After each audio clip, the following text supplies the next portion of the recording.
We're going to have one more look at a story of this sort, just to show again how a glimpse at what's going on here. But it's not only by means of texts that Jesus brings alive the story. It can be actually by a physical acting out. And in this text which we're going to look at, or this story which we're going to look at, it's actually the physical place which Jesus occupies within the storytelling that makes the difference. The teaching works very physically through gestures, looking, regard. We're going to see how that works out. And this is the story of Zacchaeus. It's a wonderful example of how highly compact details in a text, which we could just read straight through and not think about, can yield a very rich account, a rich psychological account of what's going on. So, just to give you a little bit of background, here we are towards the end of Jesus' public ministry. He's by now quite well known. People have heard about him. He's become something of what we would now call a celebrity. The word has spread of things he's been doing in different places. So when he turns up in a place, the crowds are more or less curious to see what's going on. So here we have this text from St. Luke. You have the copy there. You have your copies. It's Luke 19. He entered Jericho and was passing through. Okay, so far as everybody in Jericho is concerned, Jesus is just walking through the city. He doesn't have a gig lined up for that night in the city. The billboards aren't out advertising his show for that evening. He's not coming to stay. He's just somewhere on his way. Those who want to catch a glimpse of the celebrity will have to watch him as he goes through. Nothing planned for them. Well, there was a man named Zacchaeus.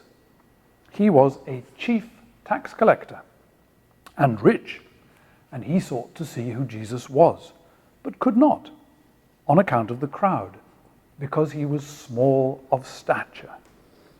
Well, we get a number of fascinating hints of what's going on in those very few compact details.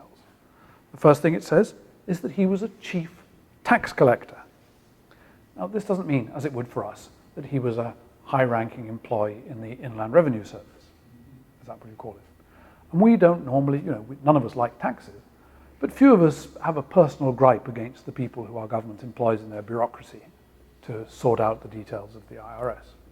Few of us get all, take out the rifle to it about that. But this was not the case in the ancient world. If you were a chief tax collector in a Roman colony, this meant that you were a person who would be regarded by your compatriots as something of a traitor or a quisling. Why? The Romans, the occupying power, they couldn't be bothered to set up a bureaucracy to tax the local area of which they were now the rulers. That would have been complicated and expensive. So rather than putting themselves to the bother of that, they did something much simpler. They made a rough estimate of how much tax revenue they could make from the area, and they then sold the right to be the tax farmer to one of the locals. The local rich man, a local powerful man, would buy the right to be the tax farmer. And with that, he would collect the taxes.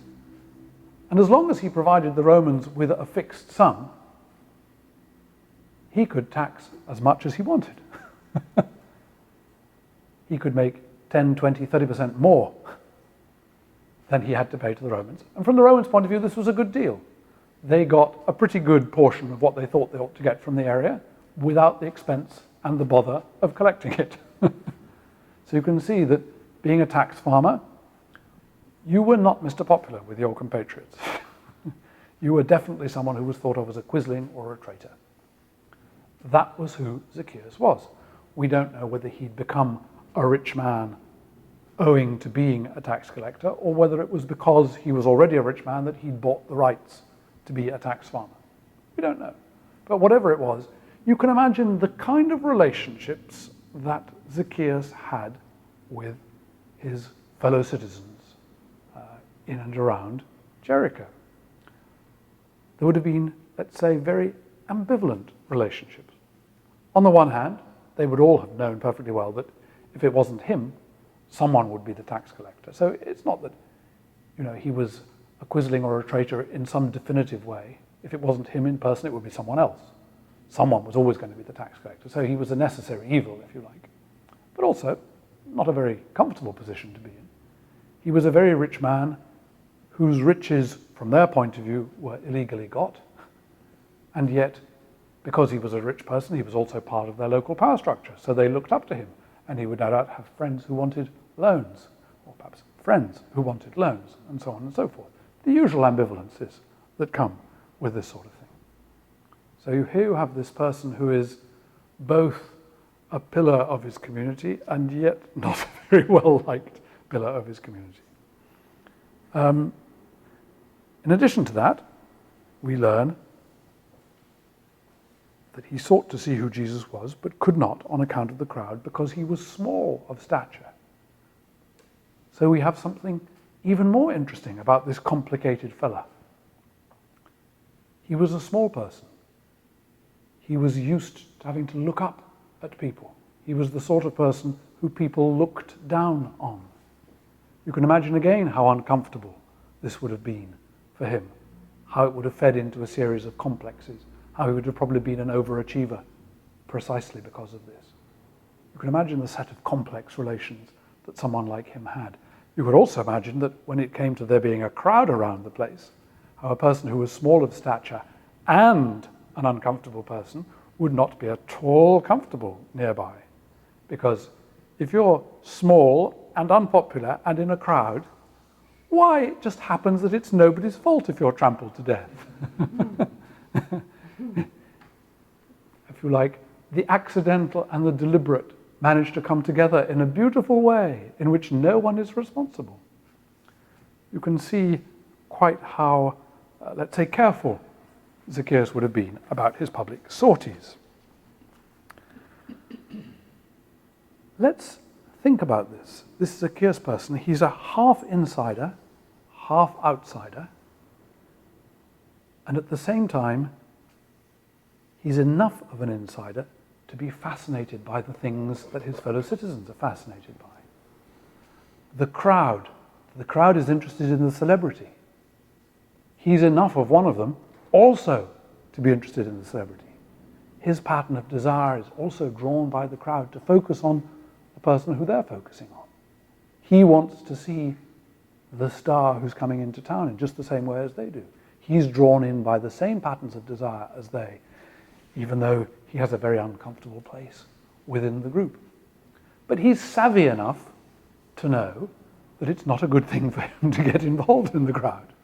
So he needs to find some other way to achieve the same object as the crowd without putting himself in a dangerous place. So it says here, so he ran on ahead and climbed up into a sycamore tree to see him, for he was to pass that way. What do we learn about this? Zacchaeus is clever. He works out where Jesus is going to be rather than being continuously dependent on the draw of the crowd. He's drawn by it enough to want to follow it, but he's also distant enough from it to be able to make decisions to get ahead of it, which he does. He climbs the tree, which is a clever way of both being able to see and avoiding the melee of the crowd.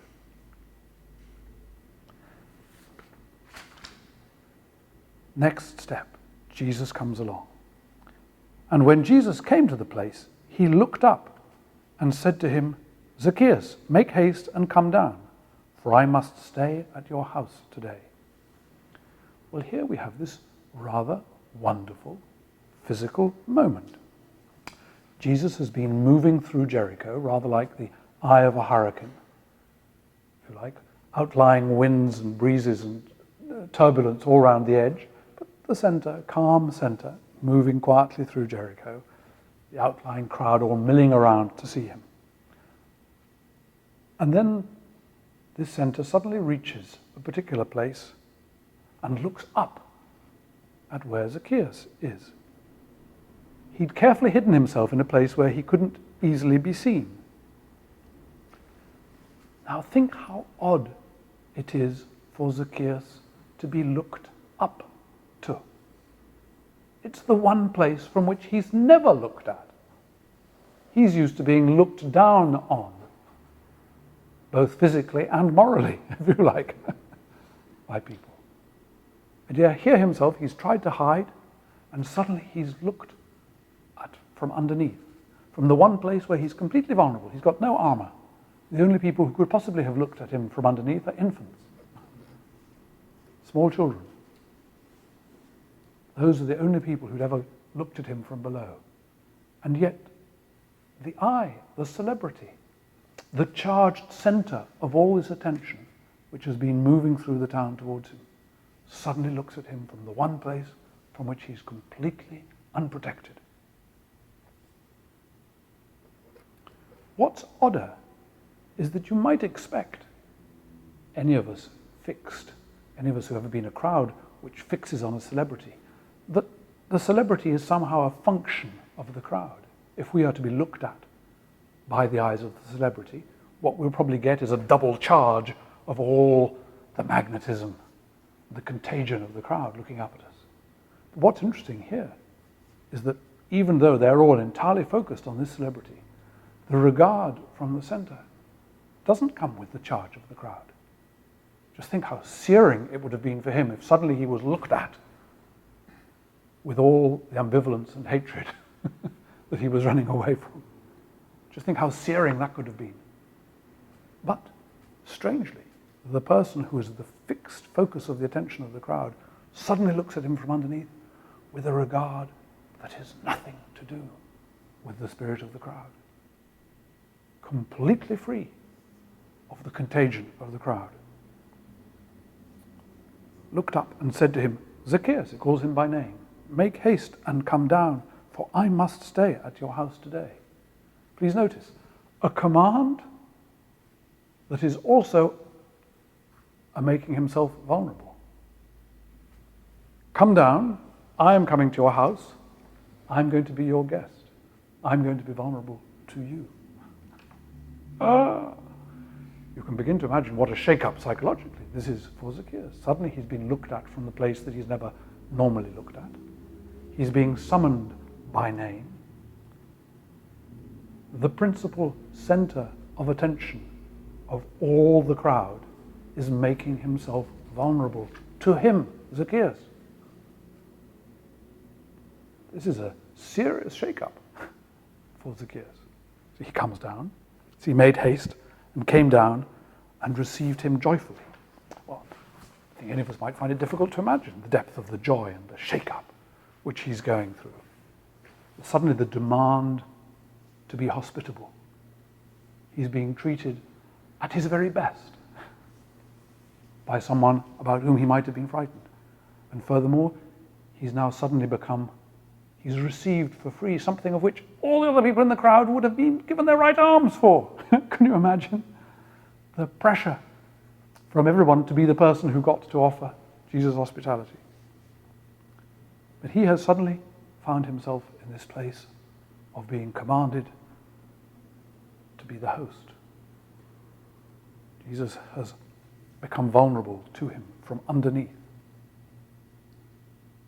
So when everyone else looks at this, it says, and when they saw it, they all murmured, he's gone in to be the guest of a man who's a sinner. The crowd are not amused. Any crowd has a very ambivalent relation to its own celebrities. From curiosity to adulation to murmurs to execration. It's quite a quick move, as the rise and fall of many of our idols demonstrates. Crowds are fickle. They fixate on someone, but what they want is that someone should then reflect back their values, should be for them a symbol of what they think is good, should be against what they think is bad. But when suddenly the person who is at the center of their fascination does something that is completely outside being run by them, suddenly they start to get awkward. And Zacchaeus stood and said to the Lord, behold, Lord, the half of my goods I give to the poor, and if I have defrauded anyone of anything, I restore it fourfold. So Zacchaeus is no longer cowed. He's no longer hiding. He's no longer small. He's now standing up. Luke actually emphasizes the physical term. He stands tall. We say that, don't we, when we Standing tall doesn't necessarily have anything to do with your physicality. It has to do with your attitude. Here is Zacchaeus, standing tall. Immediately sets about reconstructing a whole new way of being together with his fellow citizens. The one who'd been this terribly ambivalent figure, very liable to being dangerously inside and dangerously outside the crowd. He's no longer concerned with that. He's not concerned with his goodness or badness. He's happy to work through the details of whatever bits of financial impropriety might have arisen before. He's not claiming to be innocent. He's not claiming to be guilty. But he's going to be happy to work through it all, because what's important to him is who he belongs to and who he's with. In other words, he is being let go from a whole series of traps and able to imagine a new way of being together. Jesus said to him, "Today salvation has come to this house, since he also is a son of Abraham." This is what Jesus emphasizes here, as he did also in our last passage from St. Luke. Remember, the woman who had been bound in infirmity for 18 years, it says, she is a daughter of Abraham. Yahweh delights in bringing in the implausible, the improbable, indeed the unsuitable. He delights in bringing them back in. Yahweh has no delight in resentful righteousness. You see, that's the problem with the crowd. Resentful righteousness. And it says, "For the Son of Man came to seek and to save the lost." Well, Luke ends up by pointing up something which was, I hope, also clear in the Emmaus passage, which we looked at in session 2. You remember them? The two travelers thought that they were the hosts and that Jesus was the guest, only to find in the midst that he was hosting them, that he had been the protagonist of the story all along, while they thought that they had been in charge. Part of what the presence of Jesus in the midst of people feels like is just this curious inversion of perspective. At the beginning of our story here, it's Zacchaeus who seeks to see who Jesus is, working around all the complexities of his relationship with the crowd in order to get a look at him. But from the moment that Jesus looks up at him from underneath, calls him by name, and tells him he must spend the night in his house, it's clear that the whole protagonism has been inverted. Not only once again is it the apparent guest who turns out, in fact, to be the real host, but all along it was the regard of another other that was deliberately seeking out this particular person, Zacchaeus. Zacchaeus' seeking of Jesus had been real, if embryonic. He'd had to work out how to separate his desires a little bit from the desire of the crowd. But all along, perhaps because of his lostness, he'd been forced to uncouple himself from certain forms of convenient belonging. And all along, he had been being sought out until finally he could be seen. And in his being seen, he discovered who he was really supposed to be. So that uncoupling, leading to his moment of unexpected vulnerability, is part of the process of his receiving the regard which recreated him. It's part of what being sought and found by another other is really like.